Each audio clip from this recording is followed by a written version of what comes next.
Trump today tweeted that the Russia matter is a hoax. Is it? Well, I think what is a hoax is the initial reporting, and I believe this was in the New York Times, that the president had been briefed about this unverified, uncorroborated intelligence and chose not to take action on it. That was a hoax, and there's no question about it.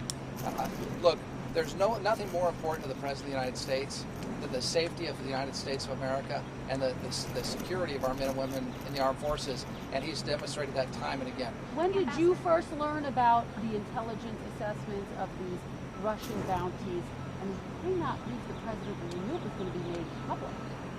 Well, listen, we briefed the president since when we heard about the New York Times inquiry. I think it was last Friday that someone had leaked this. And here's one of the things that's a shame about the leak. These are important allegations, and if they're verified, I can guarantee you that the president will take strong action. We've been working for several months on options for the president of the United States in the event that this uncorroborated, as the Department of Defense calls it, uncorroborated evidence turned out to be true. It may now be impossible to get to the bottom of this because some government official somewhere decided to leak allegations before we had a chance to get to the bottom of it, and we may never get to the truth of the matter now, and that's really a shame. Why did you learn about it? When did you learn about it? People who brief the president like yourself to present him with information that may anger him, that may be politically confusing or detrimental. All right, so that's ridiculous. I almost never go into the president with good news, unfortunately, because of my job. We brief him on everything that he needs to know to keep the country safe. So any thought that we wouldn't brief him on something because it would anger him, it's just that I don't even know how to respond to that question. But let me tell you one thing: the person who decided early on whether the president should be briefed on this in the Oval intelligence briefing was his senior career civil servant, a CIA officer. And she made that decision because she didn't have confidence in the intelligence that came up. We get raw intelligence and tactical intelligence every day. Hundreds of pieces of intelligence come in every day. Thousands of pieces of intelligence come in a week. She made that call. And you know what? I think she made the right call. And so I'm not going to criticize her. And knowing the facts that I know now, I stand behind that call. Now, unfortunately, as I mentioned before, because someone decided to leak this intelligence while we were trying to get to the bottom of it, that may never be possible now, and that's a shame, and whoever the leaker is should be really ashamed of themselves. Haley said yesterday that the president has now been briefed on what's in the public domain. Has he been briefed on the underlying intelligence? Does he know what this disagreement is within the intelligence community? I'm not going to get into specifically what the president's been briefed on, but he's fully aware of the situation. Democrats are calling for the intelligence community. Just to clarify, though, he knows everything you know. The president's been fully briefed. The Democrats are calling to hear from the intelligence community directly. They said that they came in for the briefing and that a lot of them wish that there had been members of the intelligence community there, not just members of the White House. Are you guys planning to do anything with that? Is that going to be part of the Gang of Eight briefing? Yeah, look, I think congressmen and senators always want more. I mean, I've never seen a congressional hearing or congressional briefing where there weren't additional questions or where they didn't want more time. But I believe there's a Gang of Eight briefing today by the intelligence community, by the Director of National Intelligence and the Director of the CIA.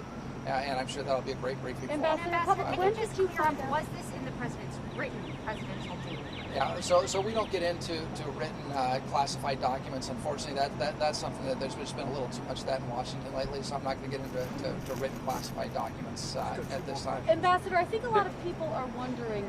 You just said you're trying to get to the bottom of this, which means that it's a possibility that this is true. Where's the outrage from you and from this president to figure out if Russians are attacking Americans? Well, first of all, if it's true, there'd be a lot of outrage. But what I want to get into is on this Russia issue. There's been no administration since the end of the Cold War that has done more to push back on the on Russia as our Cold War presidents did against the Soviet Union than this president, including sending Javelin anti-tank missiles to the Ukraine, which the previous Biden administration refused to do. Moreover, in the past couple of months, while all this was pending, we issued sanctions on Rosneft for Russian activity in Venezuela with Maduro. We withdrew from the Open Skies Treaty, which the Russians were violating and which we were adhering to. And by the way, that was roundly criticized by many of the Democrats in Congress, the same Democrats that are calling for action against Russia today. They didn't care that Russia was violating the Open Skies Treaty. And number three, specifically with respect to Afghanistan, there's a so-called court in The Hague called the International Criminal Court. That court is investigating American servicemen and women who are serving in Afghanistan today, our soldiers, sailors, airmen, and Marines, and intelligence officers under bogus theories that they somehow committed war crimes defending the people of Afghanistan and defending us in Afghanistan.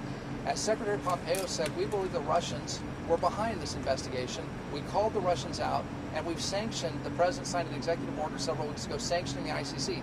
Again, there were many in Congress on the other side of the aisle that criticized that action. So there's no one tougher on the Russians. Moreover, we did everything right in this case. The real story here, and that's what's so sad, and we're in such a polarized time now, the real story is that we did everything right. When this raw intelligence came in, Gina Haspel put out a statement that I haven't seen reported. No one's reported. I don't see the New York Times with a headline on it.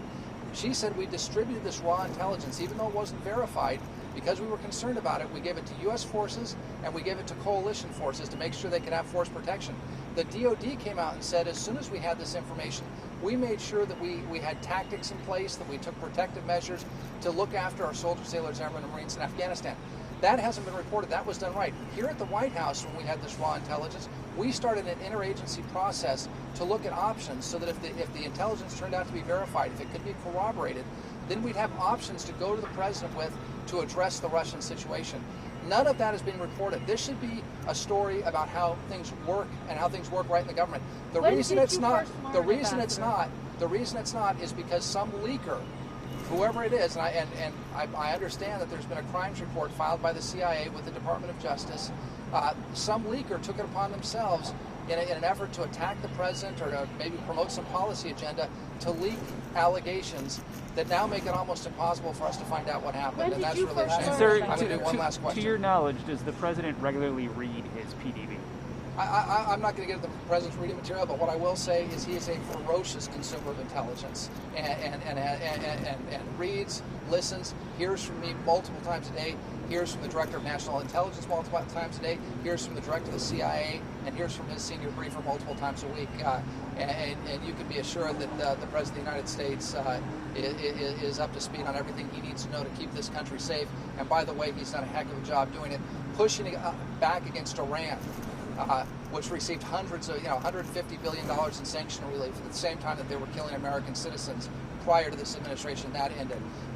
American soldiers were given the ability to defend themselves in Syria when they were almost overrun by Russian mercenaries in Syria, and they dealt a terrible blow to those Russian forces.